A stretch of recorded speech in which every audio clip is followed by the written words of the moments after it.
I spent about half of the 2020s hosting a podcast called Delayed Replay, recapping and reviewing movies that came out on time in my universe but got delayed in that other universe. And as such, the movies as they were in my universe came out differently. Some listeners not of this universe even think that this is an improvised comedy podcast. And hey, let them think what they want. It's entertaining either way, right? I'm Steven Shinder, and you're listening to Delayed Replay Season 6. Hashtag 6 seasons about movies. New episode every other Saturday. Unless I say otherwise. Hello listeners, welcome to another episode of Delayed Replay, that podcast where we recap and review movies that got delayed in that other universe but came out on time in our universe. I'm your host, Steven Shinder, and joining me to talk about the newest Return of the Living Dead movie, which in our universe came out about Christmas, and we made time for amidst our crazy holiday schedules. It is once again Mr. Multiverse. Hello, everyone. Let's talk about some zombies. Yeah, for sure. So, first off, what's your history with the Return of the Living Dead series? Because it sort of branched out of the Night of the Living Dead series in a weird way, but what's your whole history with those movies? Yeah. So, Return of the Living Dead was, I'm not a zombie guy, but the Return of the Living Dead franchise is one of the zombie franchises I roll with. I think it's a great level of humor, especially that first movie. It is perfect for a horror comedy and special effects. Do you even know why it's connected to Night of the Living Dead? Or do you want me to give a quick movie lesson? Yeah, I mean, I know it's because of the two co-creators having different visions of where they want to go with the movies, but you can go ahead and recap for anyone not in the know. Alright, so sit down, kiddies. Some Dead 101. I expect you to take notes. There will be a pop quiz at the end. Yeah. Basically, as you guys probably know, Night of the Living Dead was accidentally registered as an oopsie of a public domain movie because it didn't have the trademark and whatever. Well, Romero and one of the producers, I forget his name, basically they split on the rights. Basically, Romero would make movies based off of the title of the Dead and or Night of or what have you. And the Living Dead part would go to the other producer who wanted to make this as a direct sequel to the original film. That was the original idea, but Dan O'Bannon, who was a producer on Alien, and this was, I think, one of his first times directing, and he did not do himself any favors with the cast and crew. That's another story entirely. But basically, it's treated as a meta joke that the movie is based off of events that the military kept secret during a chemical spill. Yeah, Night of the Living Dead is a movie within Return of the Living Dead, loosely based on true events. And I think they did this so that they could play around with the rules of zombies, because in Return of the Living Dead, the zombies are pretty different. They're more able to... They're basically indestructible. Yeah, and they can talk, and they, it's also where the whole brains thing came from, which some people mistakenly believe came from Night of the Living Dead, but it pretty much came from Return. Yeah, that first one, definitely a meta comedy, and the second Return of the Living Dead, it felt like they were trying to do the same thing with a couple of the same cast members playing different characters, but it was skewed more towards, it skewed a bit younger, it was more, it kind of felt like it was trying to be a little more kid-friendly, and it just didn't work, really, in my opinion. The third one, I actually like how the third one tried to do something different. It was like a zombie Romeo and Juliet type thing. The second one is complete ass. Yeah. it tries to be a carbon copy of the first movie, but it's like watching Airplane, and then you go watch Airplane 2, the sequel. Okay. Look, I'm not wrong in that assessment. Right. It's like, the quality dropped off horribly when you're trying to recapture that magic. Night of the Living Dead 3, however, it's from Stuart Gordon and Brian Usna, who most of you guys know best as the director of like such things as Honey, I Shrunk the Kids, Reanimator, Dagon, cult classic work. And I think it has some of the best work outside of the first movie in terms of effects and story. Is it great? Not really, but I think it's the most fun. It's outside of the first movie. The Sci-Fi Channel sequels. Oh, good lord. Yeah, we don't talk about those. Right, yeah. If you have to preface it with Sci-Fi Channel sequels, you know it's not a fun ride. Yeah. Like, I don't know, like, I know they try. I know they work with a limited budget, but the only, like, Sci-Fi Channel sequel I could think of that was good was Leprechaun Returns. Okay. Yeah, I actually still need to see that one. So, I from what I gather, it's like a sort of return to form after that weird, dark reboot that just had no comedy at all in it. Yeah, did you ever hear of a movie called Psycho Goreman? Oh, yeah, I think I did see that one, yeah. That director. That movie, Leprechaun Returns, is from the director of Psycho Goreman. Okay. So it's actually like there's quality in the movie. I mean, quality in the sense that it's a good Leprechaun sequel. Right. Like, as good as a Leprechaun sequel can be, yeah. Exactly, yeah. This newer Return of the Living Dead movie, this one is... I guess you could kind of consider it a requel, even though each of the sequels, for the most part, feel kind of standalone. But yeah, this one takes place a year and a half after. It's like Christmas time, 1985. What'd you think of the fact that they tried connecting this to the first movie? You know, I know requels are kind of the big thing in horror right now. I mean, thanks Halloween. But, you know, I will say that, like, a lot of these requel movies are, like, for the most part, they're good, barring a few. But I think also this movie, honestly, you could have done this movie as its own thing. Like, it could be another sequel. I'm glad they're actually referencing the original film and not trying to be, and I get that they basically remove all the sequels for this requel. But at the same time, I'm like, outside of Tarman and a few things here and there, what warranted this to be a Return of the Living Dead sequel? Honest to God question for you, Steve. Yeah, I don't know. It kind of feels like they were really leaning hard on this in the marketing. You know, like being like, in the 80s, you saw the Return of the Living Dead. Now, see the Return of the Living Dead. And I think there's even like an offhand line in this movie where they say that the sequels are movies within this movie, but that's like, it's only been a year and a half. How would they have had time to make all those sequel movies within this universe? It just doesn't make sense. Yeah, no. What is it, like an 18-month it's supposed to be set 18 months after the first movie? Yeah, something like that. Maybe 17, yeah. And that's so arbitrary. Just say 2 years. Yeah. Well, I think they really wanted it to be like the holidays so that they'd have all the snow and get to use the Christmas decorations in some of the kills. So, yeah.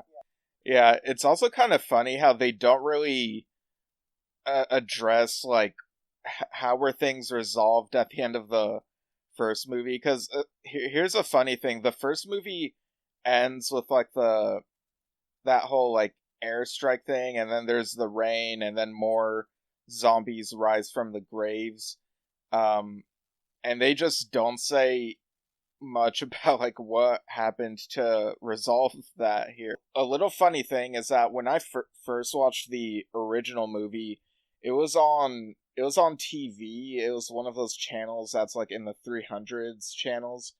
But I think it might have been like some sort of TV edit, because I vaguely remember the ending shot with the zombies rising, it felt like they reused a shot from earlier in the movie. And when I watched the movie again more recently, it was a different shot. So I think there might have been like some laziness in the TV edit that I saw. Yeah, this is what bothers me about all the Return of the Living Dead sequels, is that you had a perfect sequel set up right there, and you do nothing with it, and this movie does the same thing. It's like, we just Raccoon City'd an entire town, which, by the way, I want to believe this rumor is true, that the whole thing of, like, nuking... If you've ever played Resident Evil, the whole thing of... nuking the entire city, the idea came as a reference to Return of the Living Dead. I don't know if that's true. I would like to believe it because, everyone a part of those first few games were major American movie horror fans. So I believe it. But, I'm sorry, I'm getting off topic. But as I said, they don't utilize that perfect sequel setup. You had a second zombie apocalypse right there, and this movie just mentions, oh yeah, a city blew up, and it's been 18 months, and the zombies are just now starting to appear, when it was very clear the acid rain brought them back like that.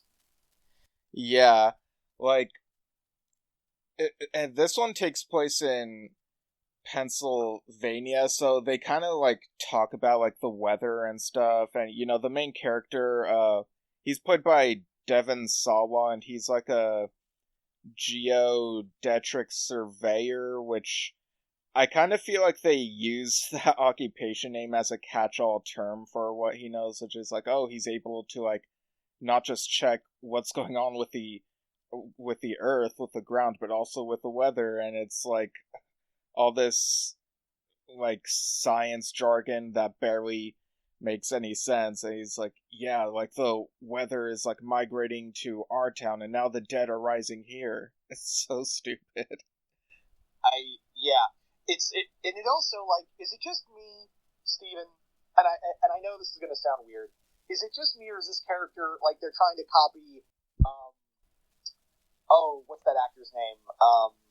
Matthew Broderick. Matthew Broderick's character from Godzilla 98. Because it feels like he's just the nerdy, like, catch-all kind of scientist. I was like, did they just copy Nick Tatopoulos from Godzilla 98? Oh, that's funny. Yeah, maybe they did. Yeah. I'm like, of all the characters you want to copy, that should not be one of them. Right. Oh man, side tangent, but it's pretty funny how got like that 2000 like the Godzilla movie that sort of ended the era of like the mid 2000s. What was that one called? The one that had like every monster ever in it. Destroy All Monsters. Or you thinking Final Wars? Yeah, Godzilla Final Wars. Yeah, I thought it was funny how that sort of canonized the 98 Godzilla, but in the process, like, just killing that one. It's so funny. It's so funny, too, because that monster got renamed Zilla, and it's actually, like, it's so funny because now, like, the fandom is slowly allowing that kaiju to be part of the group. And if you go look at, like, extended comics from, like, IDW, he is making an appearance, and they're actually making him, like, kind of cool. If that movie was called anything but Godzilla, I feel like the general kaiju fandom would be way more forgiving to that movie. Anyway, I'm sorry, I'm getting off topic. No, yeah, it's all cool. Like, yeah, maybe they would have been more accepting of the movie, but I still think that the movie presented as is feels too long for what it is, and so you're absolutely right. It definitely would have still had its problems. Yeah. This movie, the movie we're talking about is bad when we're talking about Godzilla 98 Yeah. Yeah, that's right, folks. This movie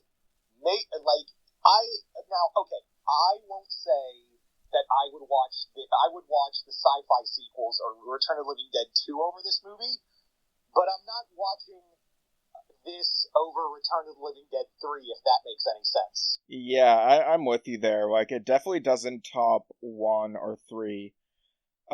So Devon Sawa's character, Isaac Horton, he also has, like, a daughter, named Sophia, and Sophia's the younger kid, and Delilah is the older daughter, I think in her 20s. it kind of feels like they're trying to, like, do the thing again of, like, having these school kids, like, play in a graveyard, like, you know, basically, like, rinse and repeating that whole thing, but in a more boring, bland fashion. Oh, what'd you think of the father-daughter relationship in this movie? Oh, God. I hated it. Like, it's just arguing. Like, at the whole time, it's just them arguing back and forth. I don't know. Like, I didn't buy it. Also, the whole thing of, like, the punk, like, they try really hard to do the punk scene, and I'm like, guys, this movie, like, I get what you're trying to do here, but, like, you clearly have a surface level knowledge. Because at least with the original actors, they had energy. They had, like, chemistry. If you watch the behind the scenes, you clearly see that the actors not only, like, played off of each other really well, they were actually friends. Like, you could actually feel that energy.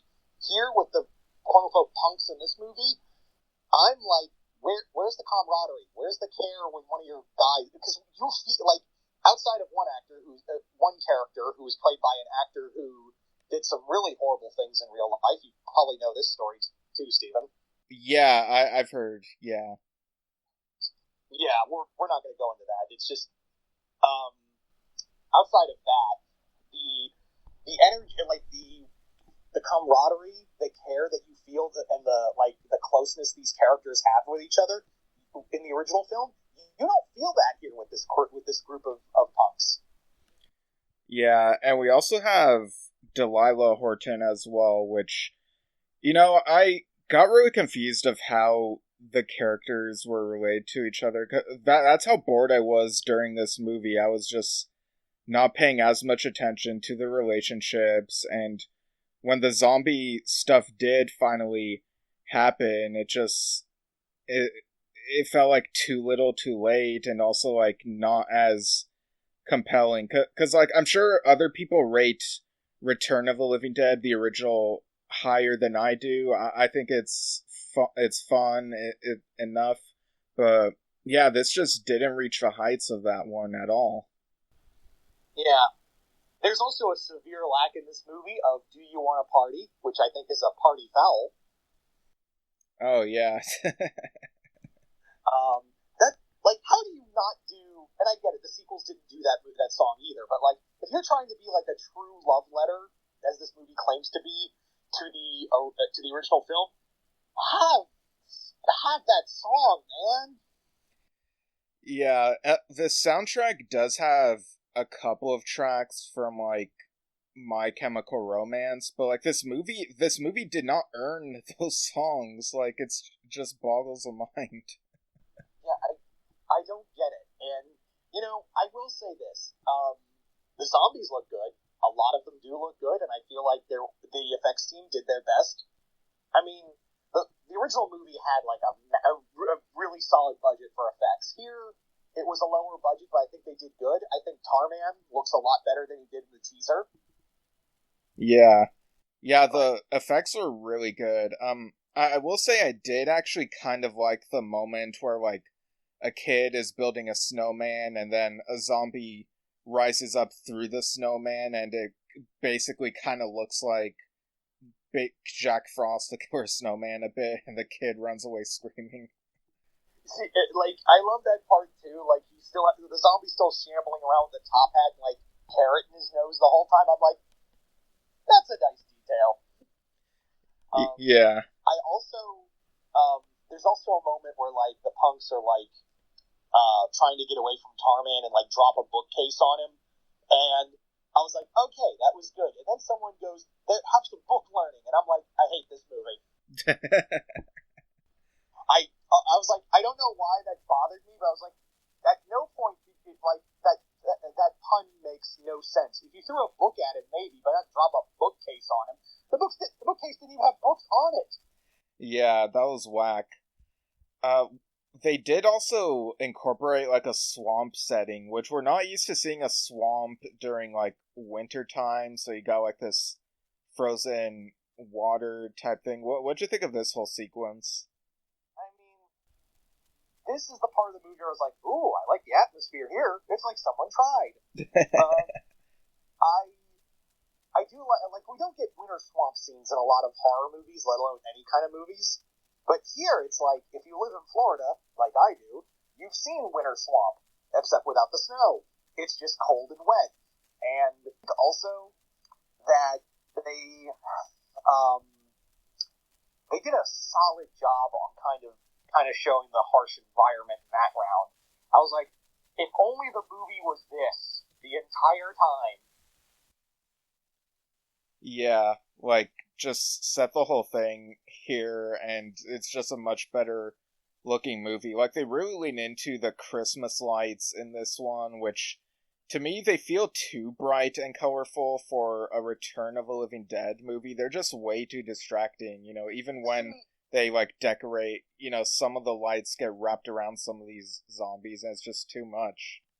See, I kind of disagree on that, respectfully disagree, because Return of the Living Dead I understood where they were going in that regard, because Return of the Living Dead, on a whole, is just a movie that's supposed to be absurd, so I kind of like the explosion of color and the absurdity to it. Does that save the rest of the movie story-wise? No, but I do appreciate that, like, in the moments like those, I was like, I see where you're trying to go, but you just didn't get there. Okay, yeah, maybe it was my screening. Maybe the, like, screen brightness was too bright. I don't know. But, yeah, we also get a scene where, like, at this butcher shop, like, when all the dead are coming to life, we get to see, like, these pieces of meat come to life. What'd you think of that moment? Oh, yeah. I thought that was pretty neat. I thought that was a neat idea. Again, it's horribly executed, because it's just a scene of, like, meat moving around and, like, jiggling. And I'm like, in one hand, I'm like, that's neat, but also at the same time, that shouldn't be how it works.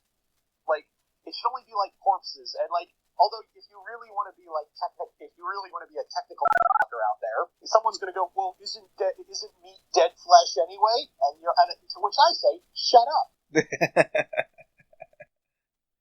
Yeah, I don't know. I was actually on board for this moment. To me, it, I guess, kind of made sense because of, like, the butterflies and all those, dead animals in the first Return of the Living Dead movie. But, yeah, I feel like even so, they still didn't do enough with this moment. Like, it could have been funnier. Like, they could have gone full Evil Dead 2 with this scene, but they just didn't. Yeah. And I feel like that, I don't know if it's a budget thing or, like, no one cared kind of thing. I feel like it's a mix of the two. But yeah, it's so weird, because I'm like, who was in charge of the directing chair on this? Because I feel like, on one hand, they just want to do a checklist of all the moments that make them suck. But at the same time, there's also, like, moments where, like, the swamp or, like, the butcher shop or, like, the effects for the zombies, there's moments where I was like, oh, there's a movie here. Who destroyed it? Yeah. And there's also this whole thing about how they say this is a small town.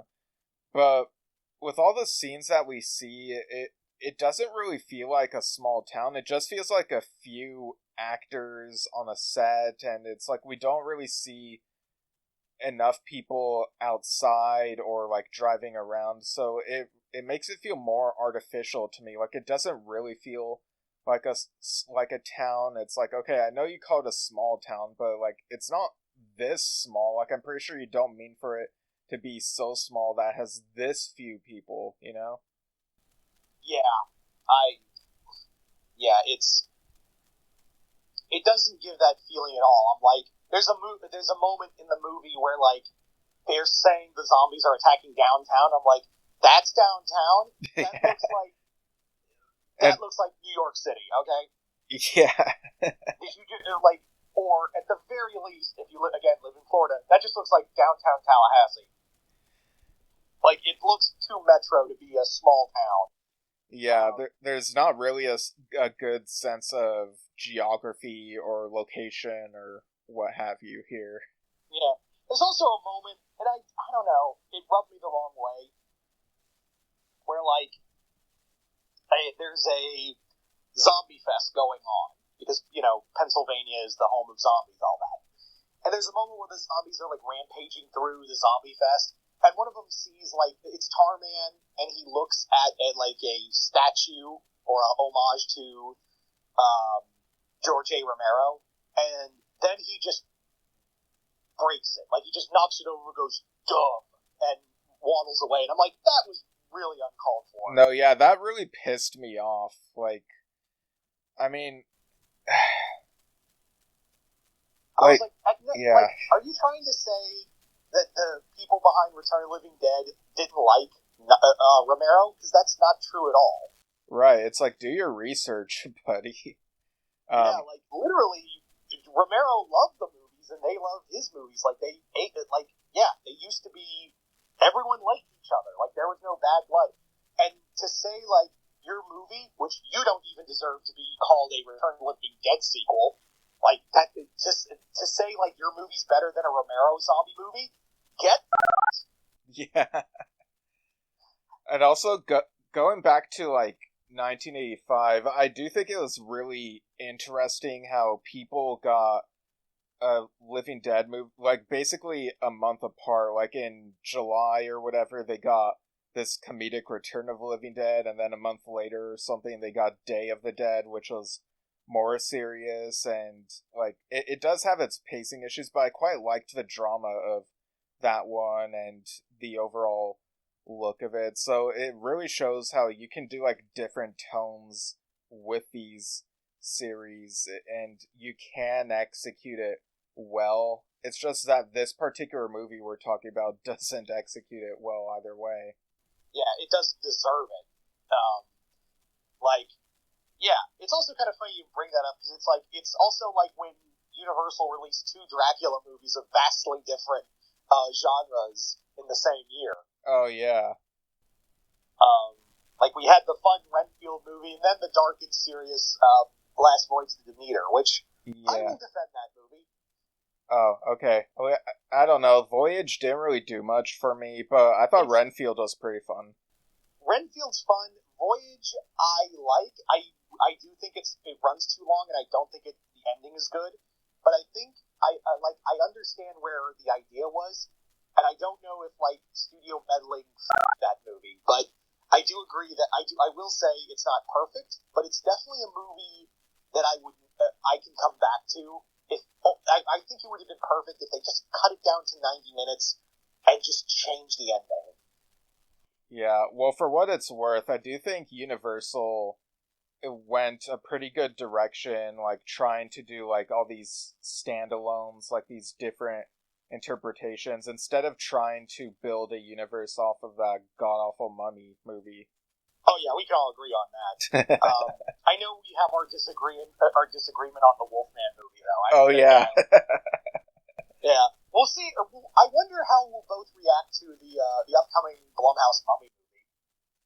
Yeah, that'll be interesting, because it's like, people have their own idea. Like, we have people around our age who are super into, like, the more adventure-y, Indiana Jones-esque Brendan Fraser Mummy movies, but of course there are also, like, the Mummy horror movies, so it's, like, different audiences and whatnot. Yeah, it does make me wonder if that movie, if Lee Cronin, because he did do Evil Dead Rise, and I wonder if this is the closest we're going to get to ever having a Mummy movie. And I don't know if you knew this, but, like, there was supposed to be a Clive Barker Mummy movie from Universal. Oh, wow. So maybe this is the closest we'll get to that. Interesting. Yeah. Anyway, but once again, dear listener, I know you're thinking, why are they going off topic? Because this movie sucks. Yeah, like, I know there's also, like, the gas station scene, but that one felt like a low-budget version of one of those zombie movies where they go to, like, a mall or grocery store to, like, get supplies or whatever. Like, it felt like a discount 28 Days Later scene, or whatever that scene was from. Yeah, I was like, why are you guys partying in a gas station? There's a zombie apocalypse going on. If it was the mall, sure, I could get it. But you're in a 7-Eleven, pal. The only partying you're getting is chlamydia. But yeah, I will say that, like, The moment in that gas station scene where, like, a zombie comes busting in, it's a zombie Santa. And he has, like, the bell shoved, like, for a replacement hand, he's, like, ringing it. And I'm like, see, it's stuff like that that makes me go, this could have been so good. But then the zombie, you look at the zombie close up, and it's like, and I swear to God, it just looks like badly painted zombie makeup. Yeah. I did see on my social media feed, someone put together a video where it's called Return of the Living Dead 2025, but it's the funny moments, and it's like only half a minute long. Oh, is it the credits? I wish the credits were half a minute long. I think I stayed less than half a minute long when the movie ended. Yeah. It was just another montage of, like, freeze frame shots of the different actors throughout the movie, and it's just... Yeah, I just don't want to sit through all this. Yeah. I heard there's an after credits scene, I'm like, glad I didn't stay for that. Oh, no, yeah, the after credits scene was garbage, because, like, you know, before the credits, we see the gas station explode, but then the narrator says that the gas... it might lead to, like, more zombies, and so we see some of them rise, and it's like, oh, fuck off. And then the after credits scene, it shows the zombies shambling down a road, and they see a road sign, and it says, welcome to, whatever the town was in Kentucky from the first movie. So it's like, you're going back to the town from the first movie, which we know got obliterated, but why? What? You won't find brains there. Like, for why? Why are you going there? Yeah. I will say this. I was like, I did look up the after credits scene, and at first it's like the zombies shambling through all this fog, and then you see the welcome to, and I was like, don't say Silent Hill. Yeah. Oh, that's right. The last time you were here was for that other Return movie, Return to Silent Hill. You have me return for movies that suck, Steven. Why do you do this to me? I can't believe you've done this. I can't believe you've done this. Yeah.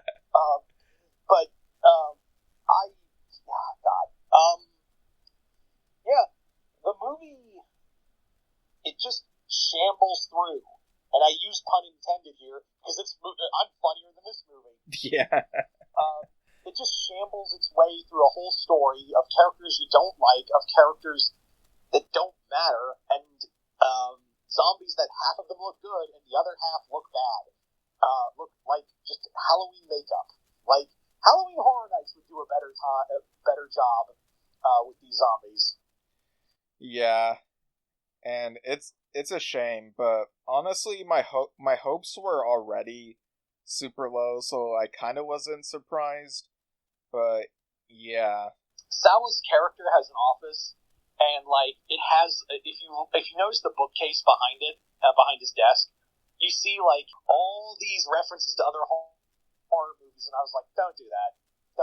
You don't deserve this.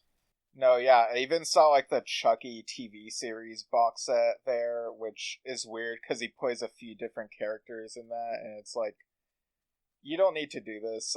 Funny enough, I recently watched a straight-to-streaming Christmas movie called Oh, What Fun, and it begins with, like, these mentions of different Christmas movies. Like, we see the video cases and whatnot, we see clips from them, and, you know, the Christmas movies that are considered, like, the favorites or the best ones, and I'm like, you're doing yourself a disservice showing these clips from clearly superior Christmas movies at the beginning of yours. All you do is make me wish I was watching those movies. Yeah, like Home Alone and stuff like that. The only movie I think that did that kind of idea right in recent knowledge is Furiosa, when it basically in the credits it showcased Fury Road, and I'm like, okay, you earned that.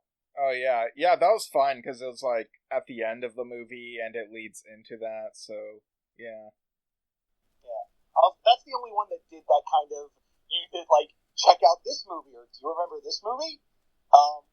Yeah, that's the only movie in recent knowledge to me that did that right. This did not. Right. Yeah, so did you have any other thoughts about this movie before we sort of wind down? Not like, I don't know where I'd rank this on. Like, it's obviously has better. I'd watch this over because there are some decent kills here and there, but it doesn't save it. I'd watch it over, like I said earlier, I'd watch it over 4 and 5, but I wouldn't watch it if I had to pick this or 3, if that makes any sense. Right. All right. Yeah. So let's let's go into final thoughts. Did you want to go first? I guess I could. So, the more we've talked about this one, the more I even think to myself, is it worse than the second movie? And it's hard for me to, like, really make the case for this one, because, yeah, the second movie is a sort of watered down copy of the first movie, but this one, like, with all the experience that we've had seeing all these different horror franchises and with all the advancements in, like, makeup and technology and stuff, this really should have been better than what it was. So I think I'd even rate this below the second one. So, like, definitely below the first 3 Return of the Living Dead movies. So I would give this 4.5 out of 10 gas pipes, because there was that gas pipe moment in the movie. Yeah. I'm gonna give this 3 zombie slug penises. Oh, we didn't talk about that scene, did we? No, we didn't. Basically, one of the zombies is just a cadaver in a morgue. The word got away from me. And the zombie gets up, and the doctor like grabs a hacksaw and chops the zombie's dick off. And for the rest of the movie, you see it's almost like a Where's Waldo of a penis, where it's just squirming like a snail, like a slug, across the movie until like this really did not, like, I don't know if they thought this was funny. This was very uncomfortable. Yeah, man, I actually forgot about that moment. I want to forget a lot about this. Yeah, I think I'm changing my score to a 3 now because of that. Yeah. Yeah, and it also it vaguely reminded me of, didn't Reanimator 3 kind of have something like that, like something weird, or yeah, it did have it did. It was like Beyond Reanimator had something of like that similarly. Like, okay. Oh yes, it was that. It ended with the movie of the zombie. Oh yeah, that was stupid. Yeah, I love Reanimator, and I think Bride of Reanimator is great. Beyond Reanimator, outside of like Jeffrey Combs, we don't talk about that one. Right. Anyway, so this movie sucks. I hate it. All right, there you have it, folks. Don't go see this movie. Watch some other, like, holiday movie or horror movie or what have you. Just not this movie. If I may make a suggestion, go watch the remake of Silent Night, Deadly Night. Oh, is it? Oh, okay, so that one, is it for sure like a remake or like? It's a remake. Okay. Yeah, it's actually like, my God, it did a really good job. Like, I was highly impressed with the effects. It is a little slow at the beginning, but the payoff, especially in the second and third act, it's so worth it. Okay, and it came out recently, right? Oh yeah. If you want to watch a Christmas horror movie that came out recently, that one over this. Okay. Yeah, interesting. Yeah. You also just reminded me that a while ago on your Patreon, on Requalizers, we did a Silent Night, Deadly Night episode, which was really fun to do, and it's kind of funny that we sort of talked about a requel here with this Return of the Living Dead movie. Yeah. It's funny. Like, I went back and listened to the podcast we did on Requalizers, and some of the ideas we had for that movie end up in this remake, and I was like, oh, wow. Huh. I was like, okay, I dig it. Yeah, that gets me more curious now. Yeah, I really recommend it, dude. You should check it out. Okay, yeah, I'll see what I can do. But, yeah, thanks for joining me once again, Mr. Multiverse. Let people know where they can find you. On Mr. Multiverse YouTube channel. I also have some published short stories and books called Duel of the Monsters. If you buy those, that makes me money. And also I have a Patreon of the same name of Mr. Multiverse. So, yeah. I need money. Please subscribe. Yeah, it's a season of giving, everyone. Just throw money. Yeah, give me your charity. Yeah. I swear I've got it out. Yeah. Right. Alright, so that'll do it, folks. Thanks for tuning in to this season of Delayed Replay. Next topic will be back probably toward the end of January, so bit of a break. So without further delay, have a good day. Alright, so if you want to email this podcast, you can email delayedreplaypodcast@gmail.com. Let us know your thoughts on punk music. And you can also find me at the social media listed in the show notes, and go to stevenshinder.com for info on my standalones and stepping stones novels. Check out Yes Shift, a prog rock podcast I do with my dad. There will be more topics in the new year to discuss. And Drum Talk TV Brilliance.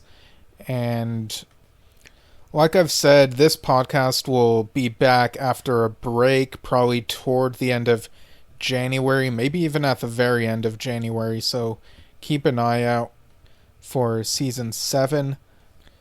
But before we completely end this episode, my other self will provide a little bit of an update on what he's been watching and whatnot. So, happy holidays, and I might not be able to watch that Silent Night, Deadly Night remake in the theater. I don't even know if it's playing near me, but, yeah, I don't know. I'm not really in the mood for it at the moment, but we'll check it out once it's streaming, because I am curious about it.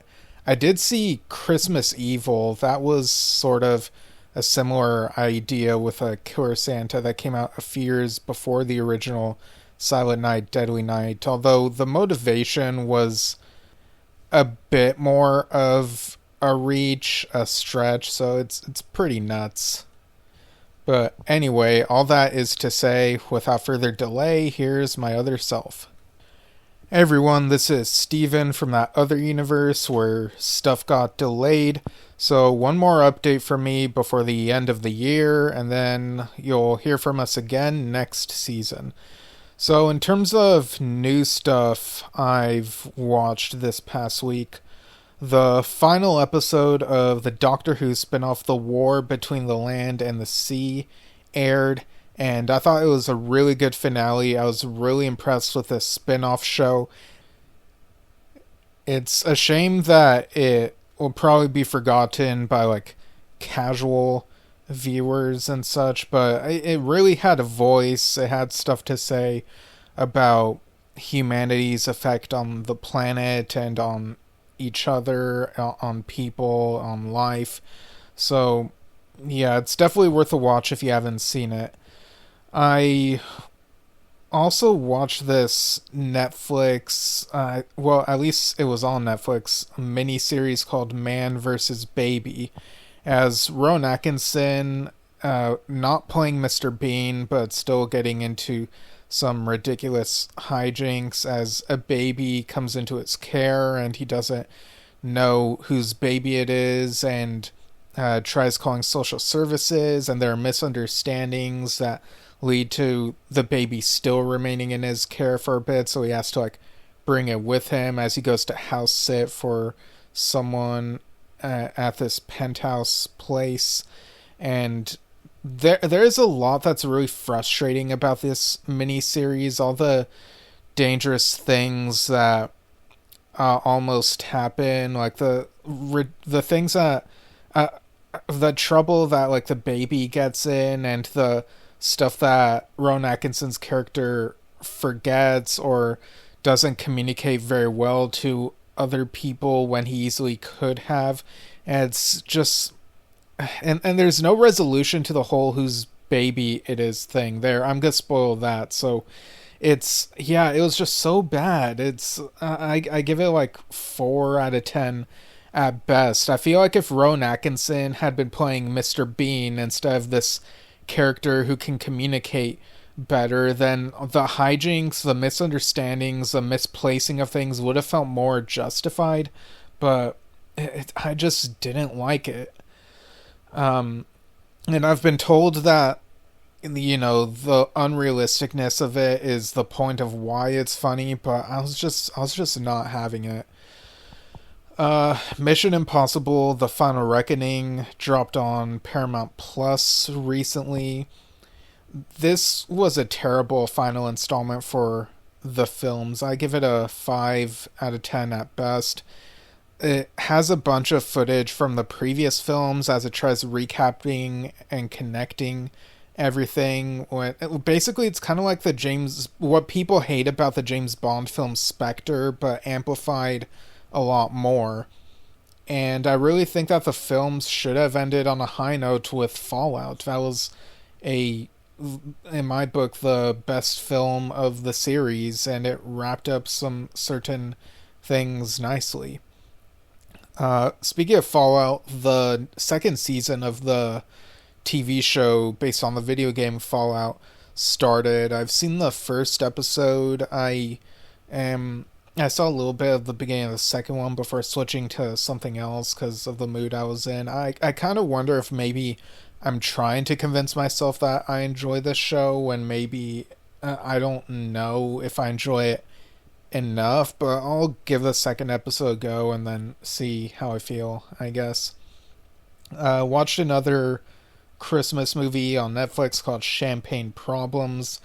This one was okay. It's predictable, somewhat cliche, but it was an okay watch if you just need to put on something and relax and whatnot.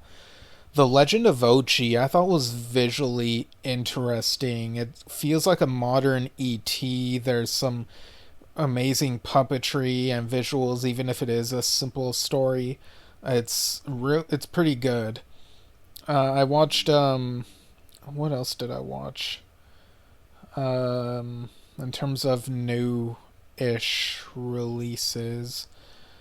Goodbye June, that's another one I watched on Netflix, you know, dealing with the knowledge that a family member is going to be passing away. You know, it was sentimental and some good acting, so I give that one a 7, I think. Legend of Oshi I gave an 8, and yeah, Champagne Problems I give a 6. Let's see. Anything else I review you can find on my Letterboxd, Rotten Tomato. I watched Regretting You. That one dropped on Paramount Plus, and that one is, I guess it's based on a novel, and it deals with romantic relationships as well as some family drama. I can see people saying it's very much like a soap opera, and I've seen reviews of this with people saying that this movie is forgettable, but I disagree. I don't know how one can forget the stuff that happens in this movie, and people held the dialogue under scrutiny, but I thought it was pretty well acted. I believed the emotions of the characters, you know, the different parents, the daughter, the you know, the schoolmate. It might be one of my top films of the year, surprisingly enough. And Roofman, that's another one that finally made its way to Paramount Plus. It's based on a true story, and Channing Tatum, this might be my favorite performance of his, or the one I find the most compelling, at least. I enjoy him in the Jump Street movies, but this one, it kind of felt like it was his, it kind of reminded me of Ryan Gosling's character in Drive, but of course this time it's based on a real person who broke into places like a McDonald's and a Toys R Us, and is, it's really a much more compelling watch than I expected it to be, and so much so that it's another one of my top films of the year. I'm really wondering whether Regretting You and Roofman might be in my top 5 films of the year. I know Weapons is right at the top, followed by Begonia, but do I enjoy the Roofman and Regretting You more than 28 Years Later and the 2 new Predator movies, or am I just, I don't know, is part of me just trying to be different by pushing the franchise movies a bit further down? I don't know, I'm sort of still trying to hash that out before the year ends and I post my list, but it doesn't really matter, I guess. I just really enjoyed these movies. I give Roofman and Regretting You 9s out of 10. So, yeah, those are some things I've been watching. It's Welcome to Derry season 1 ended, but then when I saw that there was an announcement of seasons 2 and 3, I kind of got so much fatigue seeing that announcement, even before watching the finale. Certain things were well executed, but I don't know that I'm looking forward to much more of this, so I don't know. And, been watching other stuff here and there and listening to audios, especially Doctor Who audios, the Christmas themed ones, the Lionesses in Winter, which has the 13th Doctor and Yaz, and then the collection Doctor Who Christmas, It's a Wonderful War, and Other Stories. Really enjoyable listens. And I guess I'll give a few holiday movie recs. I know people and like to talk about Elf, Grinch, the staples, Home Alone, like every year, but I think 5 that come to mind that deserve to be more in the annual rotation and talked about more are Happiest Season, Let It Snow, that's a Netflix one from 2019, and Arthur Christmas, That Christmas, and Klaus. So yeah, give those a rewatch or a first watch if you haven't seen them. You can also check out my reviews on Goodreads. Doing a lot of reading. I actually recently finished the Star Trek Coda trilogy of novels, which concludes the sort of alternate universe, the pocket universe of novels that take place after The Next Generation, Deep Space Nine, and Voyager, but of course cannot fit with the canonical continuity thanks to Star Trek Picard, which good show, but I also like the alternate universe. The trilogy was a real page turner. I really liked the first book. The second book I thought was the best one, but the third book I thought was middle of the road, and they could have done a better job wrapping up the universe. Like, the way they went about it is revealing that this alternate universe was created essentially as like kind of a mistake during an event that happened in one of the past Star Treks, and they basically like end the universe instead of just letting it remain and having the characters' lives go on, even if we don't see their lives play out in further books in this universe. And it's really weird because I feel like The authors talk about how there was the Star Wars Legends situation and all the backlash for that.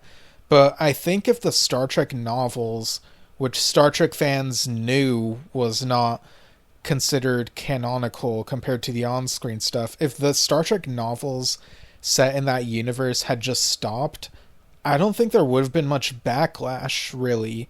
And with the Star Wars situation is different because Lucasfilm would have the tier system of how canon is something, whereas George Lucas would say, "Oh, none of that is my universe." So if there's some back and forth there, but with Star Trek, I feel like the fans understood, and it felt really unnecessary to bend over backwards to justify this novel universe's existence when Star Trek has parallel universes anyway, and then doing the story we're basically undoing that universe.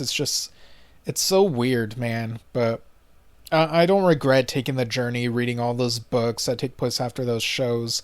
There's some really great stuff, even if the quality did vary. But yeah, kind of a weird conclusion. So yeah, that's it for me for now. I know it's strange timing to mention this, but I got my dog Elias, who passed away recently. I received the ashes and what they came in. This chest that they put it in looks really nice. So, I'm not going to forget him, and I'll keep on remembering him. And I'm sure he's happy and free wherever he is now. So, yeah, just remembering him again, and I'll continue remembering him into the new year and beyond. So, stay safe, everyone, and without further delay, have a good day and new year.